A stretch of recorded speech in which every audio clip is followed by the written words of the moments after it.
오늘 출애굽기 17장 8절로 16절 27강으로 제목은 여호와리시 두 손을 들라라는 제목으로 은혜를 받습니다. 오늘 출애굽기 28강은 17장 전체를 지금 마무리하는 두 번째 시간으로 마무리합니다. 그래서 우리 먼저 순천포도원 교회와 순천포도원 TV를 시청해 주시는, 그리고 나침반 성경 설교를 시청해 주시는 동역자 여러분, 성도 여러분을 주 예수 그리스도 이름으로 축복합니다. 어떻게 보면 이 설교는 지금 출애굽기 17장은 전반부는 그 무리바의 물가를 다루고 있고, 후반부는 이 아말렉 전쟁을 다루고 있는 이 두 가지의 사건을 다루고 있습니다. 이게 비교적 좀 짤막한 내용인데요, 영적으로는 대단히 중요한 의미를 가지고 있습니다. 성경에서는 이 출애굽기를 통해서 하나님께서 당신의 이름이 무엇입니까? 라고 말하실 때 나는 여호와, 스스로 있는 자존하신 분이다, 이렇게 당신을 밝히셨습니다. 그리고 두 번째로는 15장을 통해 가지고 여호와 라파라고 하는 치료의 하나님, 그리고 오늘 세 번째로는 여호와 리시라고 하는 승리의 하나님을 지금 나타내고 있습니다. 물론 성경에서는 엘이라는 이름으로, 그리고 엘로힘의 이름으로, 그리고 엘샤다이, 체바우트, 게물루트, 이런 여러 가지 이름으로 나타나고는 있습니다. 그런데 직접적으로 이렇게 거명하고 있는 것도 좀 특색이다, 이렇게 말할 수 있습니다. 지난번에 이 앞전 설교에서 영국이라는 나라에 대해서 조금 언급했습니다. 영국이라는 나라는 이 군주 제도가 계속될 것이라는 것을 열왕기상 2장 1절로 4절의 내용을 통해서 말씀드렸습니다. 근데 제가 이 앞전 설교를 좀 모니터링 하다 보니까 조금 부연 설명이 좀 필요하다, 그런 생각이 들어서 오늘 잠깐 또 말씀드리고 넘어갈 수 있도록 하겠습니다. 영국을 중요시하는 것은 언어의 공통점, 그리고 시간의 기준점, 그 다음에는 킹 제임스라는 왕이 그 책을, 영어 성경을 번역해 가지고 전 세계가 읽혀지도록 하는 것에 대한 그런 것 때문에, 하나님의 뜻이 성취되었기 때문에 군주 제도는 계속될 것이다 라고 말씀드렸습니다. 근데 좀 한 가지 덧붙일 게 있는데, 그게 뭐냐면, 우리가 킹 제임스 성경을 이렇게 그 킹 제임스라는 왕이 편찬해냈기 때문에 라고는 할 수 있습니다만은, 더 중요한 것은 AD 500년에서부터 AD 1500년까지 약 1000년 기간을 보통 역사학자들, 우리가 역사를 배울 때 중세 암흑시대라고 그렇게 표현합니다. AD 500년에서부터 1500년까지의 1000년 동안의 기간을 이 암흑시대라고 표현한 것은, 왜 암흑시대냐? 그러면 하나님의 말씀이 없기 때문에 그런 암흑시대예요. 하나님의 빛이라고 하는 말씀의 조명이 있어서 세상을 밝혀야 되는데, 세상에 하나님의 말씀이 없으면 그게 곧바로 암흑시대다라고 그렇게 말할 수 있어요.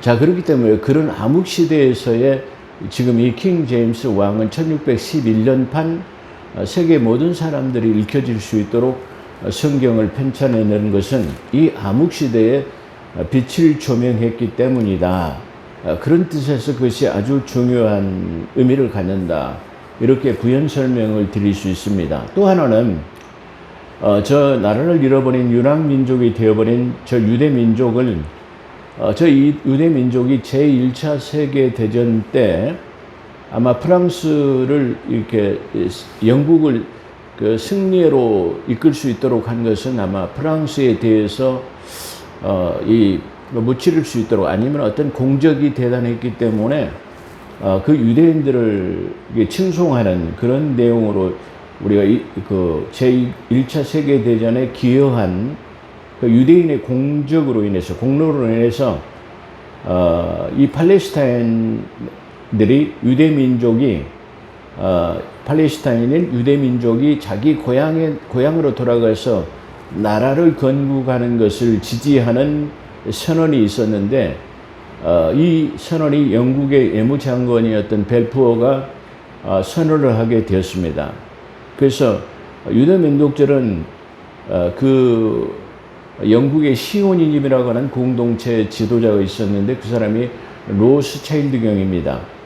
그래서 이 벨푸어는 그것을 세계에 선언을 하고, 또한 이 선언문을 그 유대 공동체의 지도자였던 그 로스차일드에게 이걸 공개 서한으로 보냈습니다. 그래서 이 선언은 국제사회의 질서를 바꾸는 그런 세계적인 이 사건이 되었고, 이 사건을 계기로 해가지고 이 벨푸어 선언 이후에 모든 유대인들은 본국으로 귀환해라. 그러면 우리가 너희를 돕겠다. 그리고 너희는 나라를 세울 수 있도록 우리가 적극적으로 지지하겠다라는 선언이 바로 이 벨푸어 선언입니다. 그래서 이걸 기점으로 해가지고 1926년부터 유대인들은 본격적으로 본국으로 귀환하게 됐습니다. 그래서 이들이 계속적으로 귀환하고 나라의 건국을 깃들로 해가지고 법을 세우고 영토를 이렇게 차지하게 돼가지고 드디어는 1948년 5월 14일 나라를 건국하게 되었습니다. 그렇기 때문에 나라를 건국하는 것은 어떻게 되죠? 영토가 있어야 됩니다. 그 다음에 주권인 국민이 있어야 됩니다. 그 다음에 헌법이 있어야 나라가 건국되는 것입니다. 그런 것처럼 우리도 역시 저 이스라엘이라는 나라가 1948년 5월 14일 날 나라가 건국되고 유엔에서 선포를 한 것처럼 우리 자유 대한민국도 1948년 8월 15일 건국 기념일이 되었습니다. 그건 바로 이 1948년 8월 15일 날 우리나라가 건국한 것은 바로 17일 날 제헌 국회의원에서 나라의 헌법을 제정했어요. 그걸 제헌 기념일이라고, 제헌 국회 제헌절이라고 그렇게 표현하죠.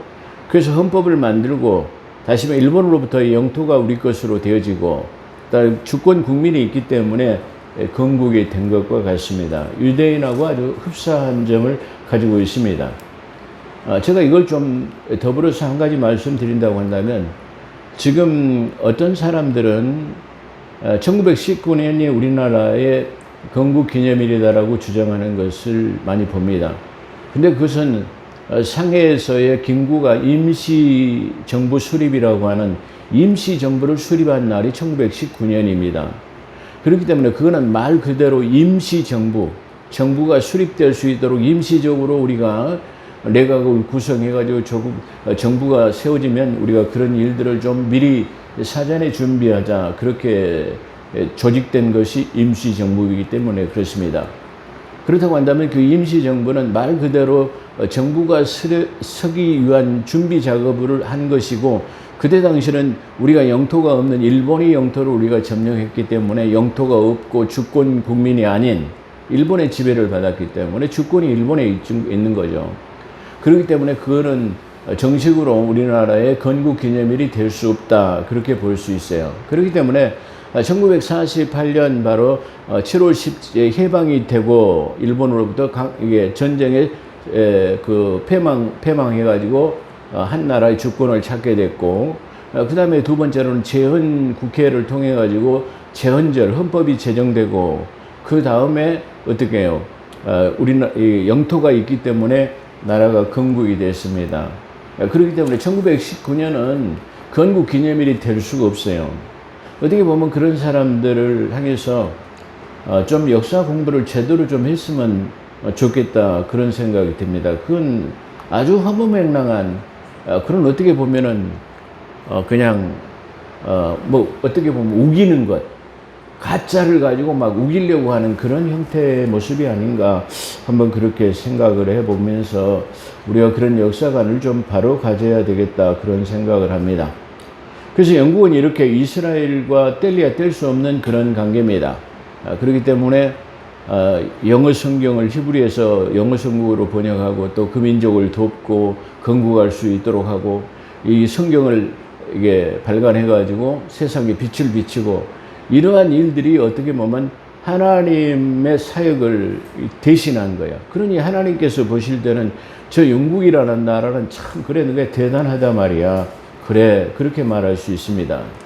자, 이런 것은 우리가 지난번에 열왕기상 2장 1절로 4절의 내용의 성취이지만 또한 창세기 12장 3절에 보면 바로 너를 돕는 자를 내가 너를 돕겠다. 그렇게 말씀하셨어요. 그러니까 여기서 너는 누구냐면은 저 아브라함의 후손인 유대 민족들을 돕는 자들에게 내가 그도 함께 도우시겠다라는 내용입니다. 그렇기 때문에 이 지금 영국이라는 나라는 열왕기상 2장 1절에서 4절까지의 내용의 성취, 그 다음에 두 번째로는 창세기 12장 3절의 성취다.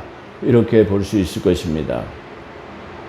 자, 본문을 은혜받습니다. 출애굽기 17장은 아까 조금 전에 서두에 말씀드린 것처럼 전반부는 느비딤의 무리바 사건을 다루고 있습니다. 그 다음에 두 번째 후반부에는 이 아말렉 전쟁을 다루고 있습니다. 그래서 이 두 번째 내용으로 오늘 우리가 이 전쟁을 통해서 우리가 은혜받는 귀한 시간으로 축복합니다. 이 아말렉은 본격적인 광야 생활이 시작되기 전에 그렇습니다. 그러니까 어떻게 보면 지금까지는 하나님께서 15장에서 내가 너희들에게 만나를 내리겠다. 거기는 먹고 싶을 때 메추라기를 내려서 너희가 광야 생활을 인도하도록 하겠다라고 하는 이제 광야 시대의 전반적인 것, 본격적인 광야 시대의 서막이 열렸다. 그래서 첫 번째 부딪힌 것이 바로 다 제가 언젠가 말씀드렸지만은 양식의 문제, 그 다음에 고기의 문제, 먹는 것은 해결했지만 물의 문제는 해결되지 않았다라고 먼저 서두에 말을 드렸습니다. 그것이 여지없이 15장에서의 물이 없게 되자 그들은 모세를 돌로 치게까지 하게 됐고, 또 모세는 그걸 계기로 해가지고 하나님께서 네가 그 가지고 있는 지팡이를 가지고 반석에 이 시내산 반석에 서라 말이야. 그렇게 해가지고 그 반석을 치매 거기서 생수가 터져 나왔다고 그렇게 말합니다. 물론 나중에 얘기지만 이때 모세는 그 반석을 한 번만 쳐야 되는데 이스라엘 백성들이 분노하고 자기를 돌로 치려고 하는 그런 흥분 속에서 반석을 두 번 쳤기 때문에 그는 저 가나안 땅에 들어가지 못한 느보산에서 하나님께서 그를 데려갔다는 사건을 우리는 너무나 잘 알고 있습니다. 그래서 이 아말렉의 본격적인 광야 생활이 시작되기도 전에 어떻게 보면 이게 이 물의 문제 때문에 지금 무리바 사건 때문에 모세도 하나님께 징계를 받았고 이스라엘 백성들도 이걸 하나님을 시험해가지고 지금 이스라엘 백성들은 어떻게 보면 자중질환처럼 내분에 휩싸여갖고 이런 그런 상태였다. 그렇기 때문에 저 아말렉이 볼 때는 야, 우리가 지금 저 이스라엘 백성들을 본국으로 귀환하지 못하도록 우리가 저들을 지금 말이야 얼마 전열을 갖추기 전에 우리가 쳐가지고 저들을 없애버리자 말이야. 그렇게 생각했기 때문에 지금 이 기회는 저 아말렉 사람들에게는 아주 절호의 기회였을 것이다. 이렇게 볼 수 있어요. 그렇기 때문에 아까 서두에 말한 것처럼 이스라엘 백성들이 건국하자마자 그 연합군 3개의 나라, 시리아, 요르단, 레바논 이런 나라들이 연합군으로서 다 저 신생 국가인 이스라엘을 갖다 없애버리자 말이야. 저들이 힘을 갖기 전에 우리가 동원해버리자. 그래갖고 6.1 전쟁이 일어나서 6일 만에 저 세 나라를 물리쳤던 것이 바로 역사적으로 유명한 6.1 전쟁입니다. 그런 것처럼 지금 이 아말렉도 지금 이제 저들이 말이야 내분을 겪고 있어가지고 심한 내분 때문에 말이야 민심이 흐트러져 있어. 그렇기 때문에 이 혼란한 틈을 타가지고 말이야 우리가 저들을 쳐버리면은 저들이 저 본국으로 귀환하지 못할 거다. 가나안 땅으로 들어가지 못할 것이다라고 하는 그런 계획 때문에 지금 이것이 이 아말렉이 전쟁을 일으킨 것으로 그렇게 볼 수 있습니다.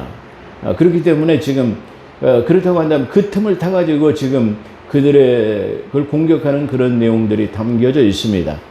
그렇다고 한다면 이 아말렉은 어떤 사람인가라고 우리가 한번 생각해 볼 수 있는데요. 아말렉은 창세기 36장 12절에 보면은 야곱의 형이었죠. 장자의 명분을 나중에 야곱에게 빼앗겼습니다. 그런 것처럼 그 에서가 있는데 에서의 장자가 에서가 그난 장자인데 엘리바스라는 사람이 바로 이 아말렉의 족장이 되었습니다. 그게 이 아말렉은 그 에서의 장남이었던 엘리바스가 그 엘리바스의 첩이었던 딥나에 의해서 낳은 아들인데 첩에게 난 첩의 소생이에요. 그 사람이 바로 이 아말렉이었다라고 그렇게 볼 수 있습니다. 그렇다고 한다면 이 에서의 장남인 지금 이 엘리바스가 지금 이스라엘을 공격했다라는 것은 지금 어떻게 보면 형제지간의 나라예요. 그러니까 형제지간의 나라임에도 불구하고 이것을 도와야 되는데 오히려 지금 이들을 말살시키려고 하는 것에 있다라고 볼 수 있습니다. 그러니까 성경에 보면은 이 지금 바로 아말렉이나 암몬이나 모압이나 뭐 이런 모든 나라들이 사실 알고 보면 전부 이 이스라엘이라고 하는 이삭의 후손들과는 형제지간에 있는 사람들이에요. 그러니까 다시 말하면 이 형제지간에 있는 사람들이 오히려 그들을 도와야 함에도 불구하고 하나님의 백성이기 때문에 이거 괴롭힌다는 말이에요.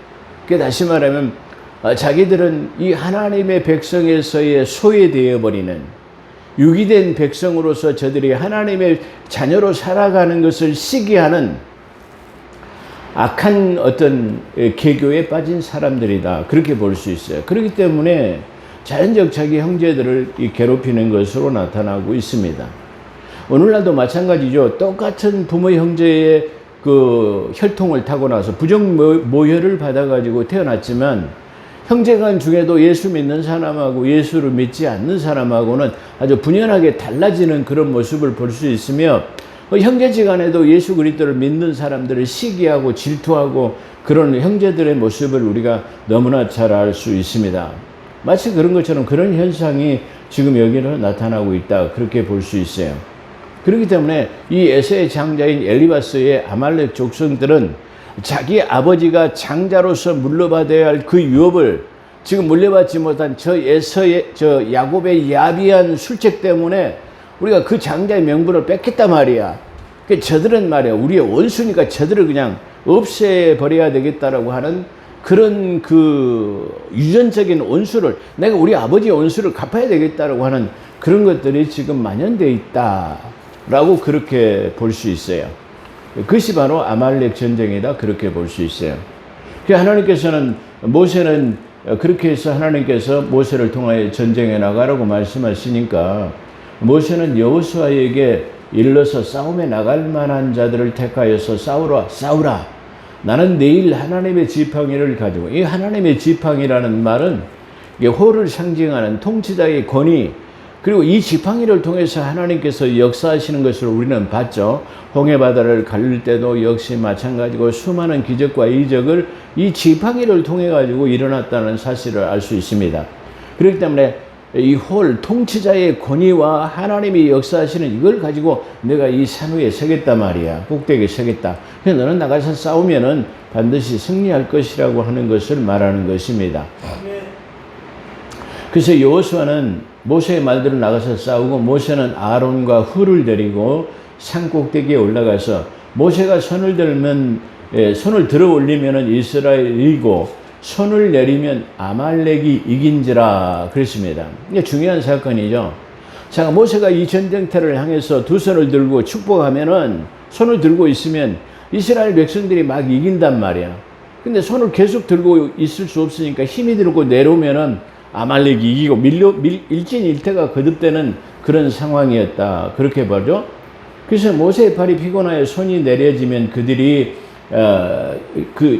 지게 되니까, 다시면 그들이라고 하는 것은 이게 아론과 훌이 돌을 가져다가 모세를 거기다 앉혀놓고 그 위에 앉게 하고, 아론과 훌이 한 사람은 이쪽에서 한 사람은 저쪽에서 그 손이 내려오지 않도록 붙잡았습니다.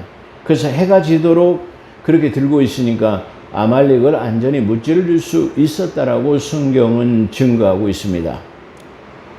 자, 왜 그럴까요? 손을 들면은 승리하고 손이 내려오면 이게 영적 전쟁에서 진다라고 말하는 것입니다.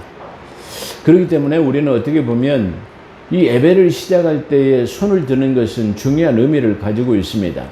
시편에도 다윗은 수없이 내가 하나님의 정전에서 손을 들고 하나님께 기도한다, 이 장절이 수없이 많이 나오고 있습니다. 또 중요한 것은 사도 바울이 기도에 대해서 디모데전서 2장 1절로 4절의 내용을 말한 뒤에 너희는 각처에서 거룩한 손을 들어 하나님 앞에 기도하라 그랬습니다. 중요한 것은 너희가 거룩한 처소, 교회가 됐든지 가정이 됐든 간에 기도가 시작할 때 두 손을 들고 하나님 앞에 기도하라. 그렇게 말하고 있습니다. 아주 중요한 의미입니다. 어떻게 보면 이것이 응답을 받을 수 있는 영적 전쟁에서 승리할 수 있는 비결이다. 그렇게 말할 수 있어요. 그렇다고 한다면 이 간단한 비밀을 오늘 한국교회에서 한국교회 성도들이 잘 이해하지 못하는 측면이 있다고 한다면 오늘 이 계기를 통해서 이 영적 전쟁에서의 승리, 기도의 응답을 받기 위해서는 먼저 두 손을 들어서 기도해야 한다는 사실입니다. 그렇다고 한다면 우리는 계속해서 여기서 나타나는 모세처럼 손을 들고 계속해서 있을 수는 없습니다. 사람이기 때문에 이게 오래 들고 있으면 아프죠. 그렇기 때문에 내려올 수밖에 없습니다. 그러나 또다시 우리가 그것을 손을 들어 올릴 때는 우리가 이 영적 전쟁에서 승리하게 된 것을 우리가 볼 수 있습니다. 그런 측면에서 사도 바울은 너희가 거룩한 처소에서 기도할 때 손을 들어 기도하라 이렇게 말하고 있습니다. 또 역대하 6장에서는 솔로몬 성전을 지은 뒤에 이 낙성식이라고 하는 성전 봉헌 기도회 때 솔로몬은 대표로 기도합니다. 이 나라가 가뭄과 기근이 들거나 아니면 백성들이 병중에 있거나 전쟁에 져가지고 어떻게 하거나 기타 등등 여러 가지의 모든 문제가 있었을 때 하나님께서는 이 전을 향하여서 기도하면은 어떤 것이라도 이 전에 와서 기도하거나 이 전을 향해서 기도하면은 하나님께서 들으시고 응답해 주실 것을 믿습니다라고 하는 우리 어떻게 보면 우리의 모든 일상생활의 모든 기도문이 역대하의 솔로몬 기도 속에 들어있어요. 그렇기 때문에 어떻게 보면 우리가 전쟁의 포로로 잡혀갔을 때도 예루살렘 성전을 향하여 기도하면 우리를 돌이키시고 회복시켜 줄 것을 원합니다. 이렇게 기도한 것처럼 누구예요? 다니엘은 그것을 알았어요. 그렇기 때문에 하루에 3번 창문을 열고 다윗이 하루에 3번 아침과 정오에 저녁에 내가 기도했다. 시편 55편에 그렇게 기도했습니다. 그런 것처럼 아침과 정오에 저녁에 기도한 것처럼 다니엘은 어디를 향했냐면 그가 창문을 열고 예루살렘을 향하여 하루에 3번 기도했다라고 말해요. 그렇기 때문에 이게 다니엘의 기도는 바로 지금 다시 말하면 이 다윗이 기도하는 기도의 원형에 따라서 그리고 지금 이 두 손을 들고 솔로몬이 전에 예루살렘 성전을 향해서 기도한다는 말입니다. 그렇기 때문에 이 다니엘의 기도를 들으시고 하나님께서는 이스라엘의 70년의 포로 생활을 다시 말하면 돌아올 수 있도록 했다라는 내용이 우리는 다니엘을 통해서 우리가 이 솔로몬의 기도를 통해서 다윗의 기도를 통해서 우리가 알 수 있습니다. 사랑하는 성도 여러분, 이걸 오늘 명심하십시오. 우리는 기도를 시작할 때 손을 들고 기도하는 것은 먼저 시작하는 것은 마치 나의 모든 삶을 주님 앞에 내려놓습니다. 항복합니다. 또는 나의 모든 초점을 지금 주님을 향합니다라고 하는 포커스를 주님한테 맞추는 마치 우리가 옛날 과거에 그 트랜지스탄 라디오라는 작은 라디오가 있었는데 이 소음 때문에 라디오를 들지 못하면 안테나를 뽑아가지고 이렇게 깊이 올립니다.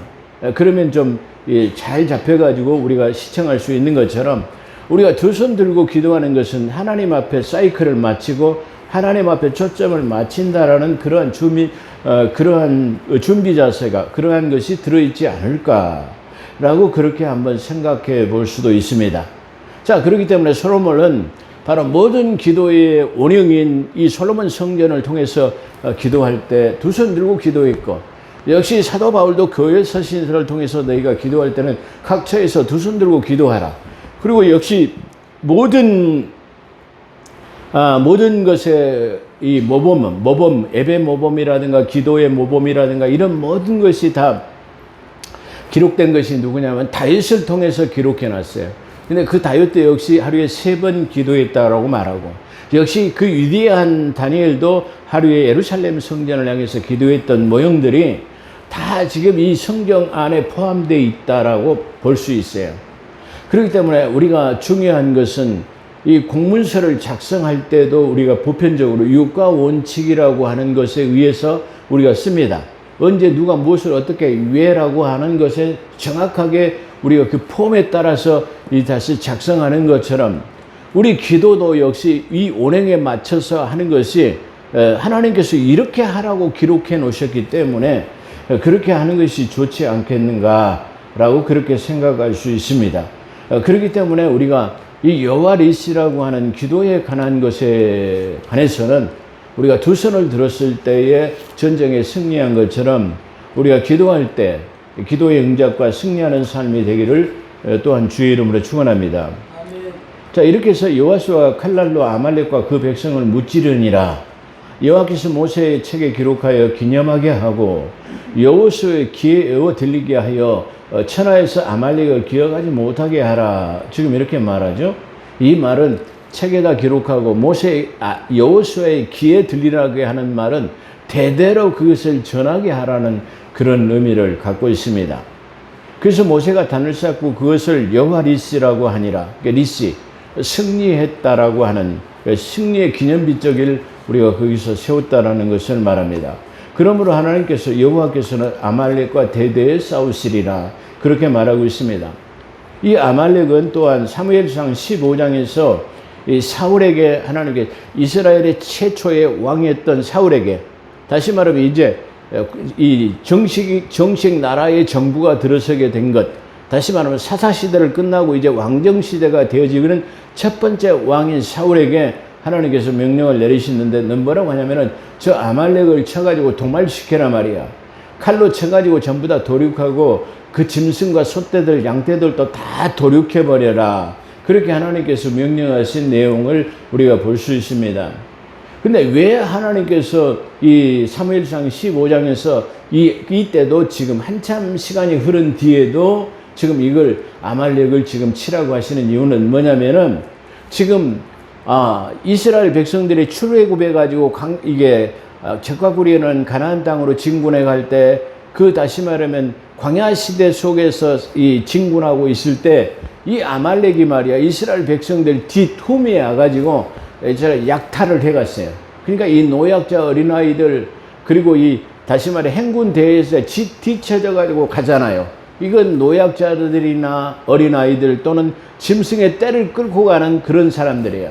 근데 이때마다 지금 아말렉이 와가지고 그 이스라엘 백성들의 뒤에 후미에 쳐진 이 약한 부분을 쳐가지고 계속 약탈하는 거야. 그래서 하나님께서 그걸 내 백성을 괴롭힌 저 아말렉을 하나님께서 기억하시고 야, 내 백성을 괴롭혔던 저 아말렉을 그만두지 말아라 말이야.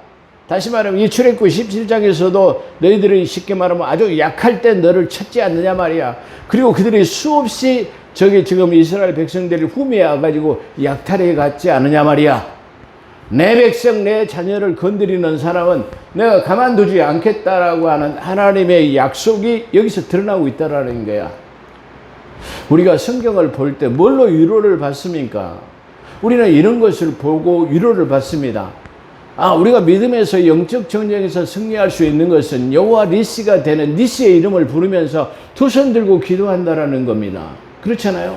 그 유형을 여기서 말하고 있습니다. 그 유형은 아까 말씀드린 것처럼 이게 바울을 통해서 그 다음에 누굽니까? 솔로몬을 통해서 다윗을 통해서 우리가 알 수 있는 것입니다. 왜 우리는 이런 것들을 간과할까요? 간과한다기보다는 왜 이것을 가르치지 않을까요? 우리 아까 장로님께서 좀 오늘 기도의 패턴이 좀 달라지셨어요. 할렐루야라는 말도 많이 쓰시고 교회가 좀 많이 성장했으면 조금 큰 교회로 지어졌으면 좋겠다. 그렇게 말씀하시더라고요. 그래서 참 예전 기도가 조금 패턴이 좀 달라지셨구나 그런 생각을 제가 느끼면서 제가 생각하는 게 뭐냐면은 교회 건물이 크고 교회 성도가 많으면 뭐합니까? 비록 적다 할지라도 하나님의 뜻대로 행하는 교회. 저는 이 교회관을 꿈꾸는 것이 뭐냐면은 교회다운 교회를 꿈꿉니다. 그리고 성도다운 성도를 꿈꾸는 겁니다. 그 다음에는 목회자다운 목회를 꿈꾸는 것이 제 목회의 이상형입니다. 이걸 향해서 갑니다. 그렇기 때문에 기왕이면 좀 아름다운 성전을 크게 독립된 건물을 가지고 있는 거 좋겠죠. 저는 그런 생각도 해봐요. 야, 요즘에 막 돈이 많은 사람 수백억, 수천억씩 있는 사람들이 말이야. 다른데 헛된 데다 돈을 쓰는 사람들을 너무나 많이 봐요. 시골 교회 같은 데 보면은 뭐 10억, 뭐 1, 20억, 뭐 10억 정도 드리면 아담하게 좋은 교회를 들여서 하나님 앞에 영광을 돌릴 수 있을 것입니다. 그럼에도 그들은 왜 그런 것을 바라보지 못할까? 그런 아쉬움을 그들을 바라볼 때 늘 합니다. 한국교회 많은 연예인들이 수천억, 수백억의 재산을 가지고 있다고 합니다. 자기들이 먹고 마시는 거 부를 누린다고 한다면 그가 뭐예요? 한낱 그런 자기 몸만 불리기를 위한 돼지와 같은 삶이라고 나는 그렇게밖에 평가할 수 없어요. 그런데 남을 돌아보고 또 이게 선행을 행하고 구제를 행하고 또 이런 일을 행하는 것이야말로 진정한 인생의 가치, 인간의 가치가 아닌가. 그건 믿음을 떠나서 또 얼마든지 할 수 있는 홍익인간의 정신이다. 라는 그렇게 한번 생각해 볼 수 있습니다. 그런 것처럼 아름다운 교회에서, 교회가 큰 규모에서 그런 데서 만약에 이게 하나님의 뜻대로 제대로 가르치고 다시 말하면 제대로 우리가 교회다운 교회의 모습이 나타나고 한다면은 얼마나 그 교회들이 존경받는 목회자가 될 수 있을 것이니까 있잖아요. 그런데 오늘날 어떻게 보면 대형 교회일수록 더 이상한 사람들이 많아요. 로마 가톨릭 교황이 말이야, 우리 한국 교회를 돌보고 있다라고 하는 그런 망언을 하는 작자들이 있는가 하면은, 이 종교개혁일인, 로마의 루터 종교개혁 501주년, 502년을 기념해야 된다라고 하는 그런 썩어빠진 정신들을 가지고 있는 사람들이 오늘날 우리 한국 교회의 대형 교회의 목회자들이, 원로 목회자들이 하는 추태예요, 추태. 저는 그걸 추태라고 하는 것은 추악한 작태들이라고 그렇게 말할 수 있어요. 어디서 그런 것을 교회의 지도자라고 하는 대형 교회의 원로라고 하는 사람들이 그런 말을 할 수가 있습니까? 저 교황은 적 그리스도의 유형이에요. 우리 기독교하고는 전혀 무관한, 아무것도 아닌, 우리 기독교를 가장 모방하려고 하지만 전혀 반대되는 것을 하고 있는 사람들이 저 가톨릭이에요. 근데 왜 우리는 그들을 답습하려고 합니까? 왜 그들을 칭찬합니까? 왜 그 적그리스도를 칭찬합니까? 야, 이게 정말로 참 통탄할 일이 아닌가 그렇게 생각이 됩니다. 그래서 오늘 장로님께서 그런 말씀을, 그런 얘기를 하시길래 좀 교회가 좀 규모가 크면 좋죠. 또 기왕이면 성도들이 많이 모여가지고 구제도 더 많이 하고 구제의 벽도 더 늘리고 선교도 더, 선교사도 많이 좀 이렇게 후원하고 그러면 얼마나 좋겠습니까? 우리 이 코로나 이후에 우리 교회가 점점 그래 숫자가 줄어가지고 5명의 선교사를 후원했습니다. 3명에서 2명 줄이고 2명에서 이제 1명으로 이렇게 이게 헌금이 주니까 이렇게 할 수밖에 없어요. 그래서 저는 하나님 앞에 기도하고 하나님한테 맡깁니다. 우리가 할 수 있는 그 선에서의 최선을 다하면 되지라고 하는 것으로 우리가 하고 있기 때문에 그렇습니다. 자, 그래서 하나님께서는 아말렉과 대대로 싸우시겠다라고 그렇게 말합니다. 아론과 훌은 모세의 최고의 동역자로 나타납니다. 그렇죠? 아마 이게 기도에 승리할 수 있도록 하는 것은 바로 이 아론과 훌의 그 동역, 손이 내려오지 않도록 좌우에서 보필했다라는 것이 잘 나타나고 있고요.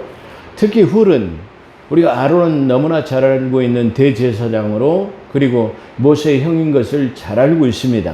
근데 훌에 대해서는 우리가 가지고 있는 정보가 별로 없습니다.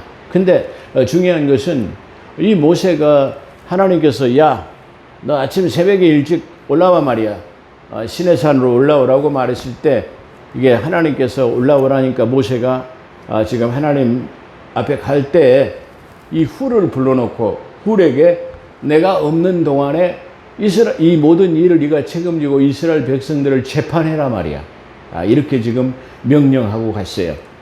그렇기 때문에 이 훌은 탁월한 지도력이 있을 뿐만 아니라 저 이스라엘 백성들의 존경받는 지도자. 어떻게 보면은 다시 말 하나님께서 여호수아를 다시 말하면 지도자로 세우라 그렇게 명령하지 않았다고 한다면 개인적인 면에서는 아마 모세가 누구를 후계자로 세웠겠느냐 그렇게 한다고 한다면 바로 이 훌을 세우지 않았겠는가 그렇게 생각할 수 있어요.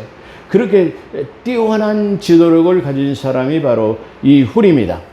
근데 중요한 것은 이렇게 40일 동안 모세가 하나님과 대면하고 두 돌판 언약궤를 가지고 지금 내려오고 있는데, 내려와서 보니까 저 이스라엘 백성들이 우상 금송아지를 만들라고 춤을 추고 난리 법석이 지금 일어났어요. 그랬는데 다시 말해 그때의 그 금송아지를 만든 사람이 누구냐? 제사장이 있던 아론이 그것을 주도했다라고 성경은 말하고 있어요. 근데 이때도 이 훌의 이름에 대해서는 말하고 있지 않아요. 그렇기 때문에 이 훌은 그 우상 숭배에 참여하지 않는 올곧은 신앙을 가지고 있는 하나님의 사람이었구나, 그렇게 볼 수 있어요. 거기에 대한 답례는 어떻게 나타나냐 그러면은 바로 이 훌이라는 사람의 아들이 우리라는 사람으로 나타납니다. 근데 우리의 아들이 누구냐면 부살렛으로 나타납니다. 근데 이렇게 해서 나중에 이 광야 생활을 끝내고 다시 말하면 이 성막을 지을 때, 모세에게 성막을 지어라 했을 때 하나님과 부살렛과 오홀리압을 지명하여 그를 부르고 그들에게 이 성막을 짓도록 설계도와 모든 것을 그에게 맡기라 했는데, 특히 이 부살렛에게 하나님께서 지혜와 총명으로 아주 모든 지혜를 부어줬다라고 그렇게 말해요. 누구에게? 부살렛에게. 다시 말하면 이 훌의 손자에게 그렇게 했다라는 말입니다.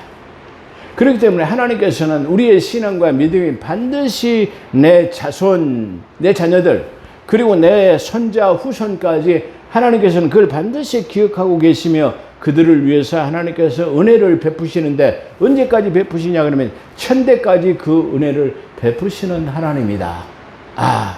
그렇기 때문에 이런 것들은 바로 그 사람에 대해서 하나님께 충성한 것은 반드시 하나님께서 기억하시고 그것을 보응해 주시는, 갚아주시는 그런 것들을 우리가 성경에서 볼 수 있습니다. 사람들이 때로는 생각할 때 그렇게 생각할 수 있습니다. 우리가 하나님 앞에 열심히 주일을 성수하고 11조하고 헌금하고 헌신하고 봉사했는데 왜 나는 별로 나타나는 게 없을까? 부자로 살지 못할까? 뭐 여러 가지 생각을 할 수 있습니다. 그러나 걱정하지 마십시오. 그건 하나님께서 기억하신 바 되면은 그만 되면 됩니다. 우리가 뭘 바랄 수 있습니까? 하나님께서 기억하신 바만 있으면 됩니다. 그리고 하나님께서는 그걸 반드시 하나님께서 기억하시고 돌보시고 우리에게 어떻게 도우실 방법을 계획하고 계신다는 사실을, 그렇기 때문에 내 당대에 이루어지지 않는다 할지라도 그 다음에 내 자녀들에게 나타나지 않는다 할지라도 내 손자들에게 나타나게 될 줄로 믿습니다. 우리 한국교회도 보세요. 이제 벌써 우리 한국교회도 다시 말하면 믿음의 1대, 2대, 3대, 4대, 심지어는 5대까지 생겨났어요. 근데 예수 믿어가지고 3대, 4대, 5대에 잘못된 사람은 하나도 없어요. 다 지금 잘 돼가지고 국회의원 다 잘된 사람들 보면은 자기 다 조상들이, 믿음의 조상들이 다 어머니, 할아버지 다 이런 사람들이 다 믿음을 가지고 있었기 때문에 그들의 그 심은 것으로 인해서 그들이 잘 되는 거예요. 어느 날 심지 않은 것에서 열매가 맺을 수 있나요? 없잖아요. 근데 왜 그들이 잘 될까요? 그건 바로 그런 거예요. 저도 어떻게 보면은, 나는 어떻게 보면은, 우리 주변에 있는 사람들이, 믿음의 사람들이 별로 없었어요. 내가 왜 목회자가 됐을까 그렇게 생각했는데, 우리 애할머니라는 분이 아주 신실한 믿음에 새벽 기도로 한 번도 빠지지 않는, 죽을 때까지도 그냥 그야말로 입신한 것처럼 그냥 가만히 앉아서 기도하는 모습으로 소천하셨어요. 근데 그 할머니의 기도로 내가 이렇게 되지 않았는가 그렇게 생각해 볼 수 있어요. 물론 제 사촌인 제 형제는 천주교 신부가 되고 저는 목회자가 됐습니다만은 어찌됐든 간에 그게 다 그 우리 할머니의 다시 말해 기도 덕분이 아닌가 그렇게 생각할 수 있습니다. 우리가 심지 않은 곳에서는 날 수가 없습니다. 그런 것처럼 우리는 이 훌은 그렇게 우상 숭배에도 연루되지 않았을 뿐만 아니라 모세가 자리를 비울 때에 모든 판결을, 그리고 이게 모든 것을 권한을 훌에게 유임했다라는 것을 우리가 알 수 있습니다. 그렇기 때문에 성경에서 나타난 정보는 이와 같이 다시 말하면 모세의 다음 가는 사람으로, 그 다음에 부살렛, 우리와 부살렛을 통해 가지고 그 할아버지였구나, 우리의 아버지였구나 그렇게 알 수 있는데요. 나머지에서는 정보를 얻을 수 없습니다만은 요세푸스의 전승에 나오는 것을 보게 되면 바로 다시 말하면 미리암, 미리암의 남편이라고 그래요. 미리암은 모세의 누이잖아요. 그러니까 어떻게 보면 이 모세의 매형이라고 하죠. 매부라고도 하나요? 매형이라고 하는 사람들이에요. 근데 이 사람이 어떻게 보면 미리암은 남편 하나는 아주 잘 뒀구나. 아마 그런 생각을 했어요. 그러니까 미리암이 아마 하나님을 기쁘시게 했다면은 바로 부살렛과 우리를 소개할 때 다시 말하면 미리암이 훌에게서 낳은 우리, 그 다음에 부살렛 이렇게 표현했을 거예요. 근데 여기서 미리암의 이름을 거론하지 않는 것은 아마 중요한 그런 의미를 가지고 있다. 그렇게 볼 수 있습니다. 즉 그의 아들은 우리로, 아까 말한 그의 손자는 부살렛으로 성막을 짓는데 최고의 제자로 나타나기도 합니다. 두 손을 드는 것은 승리를 상징하는 표이자 두 손 들고 기도하는 것은 아까 말씀드린 대로 바울 서신과 그리고 시편 다윗을 통해서 그리고 솔로몬을 통해서 나타나고 있습니다. 어떻게 보면 두 손을 드는 것은 하나님의 자녀인 것을 다시 말하면 외형적으로 드러나는 표가 아닌가 아마 그렇게 생각해 볼 수 있습니다. 여러분들도 기도할 때 먼저 두 손 들고 기도하시는 승리의 기도, 승리의 삶이 되시기를 주 여러분으로 축원합니다. 기도하겠습니다. 거룩하시고 자비로우신 하나님, 오늘도 출애굽기 17장 두 번째로 마지막으로 하나님께 영광을 돌릴 수 있도록 함께 하신 것 감사합니다. 이 제 동영상 설교를 통해서 하나님 아버지 많은 파급 효과를 하나님 아버지 나게 하시고 이 동영상 설교를 통해서 우리 한국교회 성도들이, 우리 포도원 교회 성도들이 승리하는 삶이 되게 도와주시기를 원합니다. 감사하며 우리 구주 예수 그리스도 이름으로 감사기도 드리옵나이다.